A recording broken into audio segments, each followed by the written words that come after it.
మొత్తం 27 నక్షత్రాల్లో 18 నక్షత్రాలు శాంతి నక్షత్రాలుగా మన గ్రంథాలు తెలియజేశాయి. ఈ నక్షత్రాల్లో కనుక పిల్లలు పుట్టినట్లయితే మనం శాంతి చేయించుకోవాల్సి ఉంటుంది. ఏ నక్షత్రాల్లో పిల్లలు పుడితే శాంతి చేయించుకోవాలో ఈ వీడియోలో వివరించడం జరుగుతుంది. స్కిప్ చేయకుండా చివరి వరకు వీక్షించండి.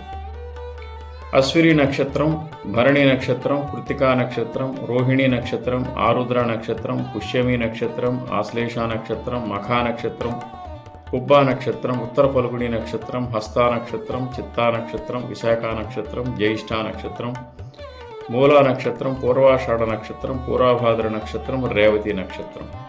ఈ 18 నక్షత్రాలు శాంతి నక్షత్రాలుగా చెప్పబడ్డాయి. ఈ నక్షత్రాల్లో కనుక సంతానం కలిగినట్లయితే మనం శాంతి ఆచరించాలి. ఈ నక్షత్రాల్లో పిల్లలు పుడితే ఎటువంటి శాంతి చేయించాలి? ఈ నక్షత్రాల్లో సంతానం కనుక కలిగినట్లయితే మహన్యాసపూర్వక రుద్రాభిషేకం, నక్షత్ర జపం, నవగ్రహ హోమం, అమ్మవారి కుంకుమార్చన ఆచరించాలి. అదేవిధంగా ఈ శాంతి కూడా 27 రోజుల్లోపు కనుక చేసినట్లయితే మంచి ఫలితాలు కలుగుతాయి.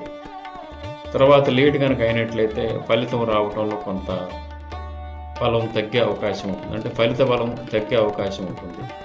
ఈ నక్షత్రాల్లో శిశువు జన్మిస్తే మహన్యాసపూర్వక రుద్రాభిషేకం, నక్షత్ర జపం, నవగ్రహ హోమం, అమ్మవారి కుంకుమార్చన చేయించాలి.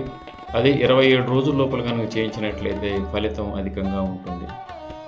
ఈ శాంతులు మనం గృహంలోనైనా ఆచరించవచ్చు, అదేవిధంగా ఆలయంలో కూడా మనం చేయించవచ్చు. చాలామంది గృహంలో శాంతి చేయించడానికి భయపడుతూ ఉంటారు.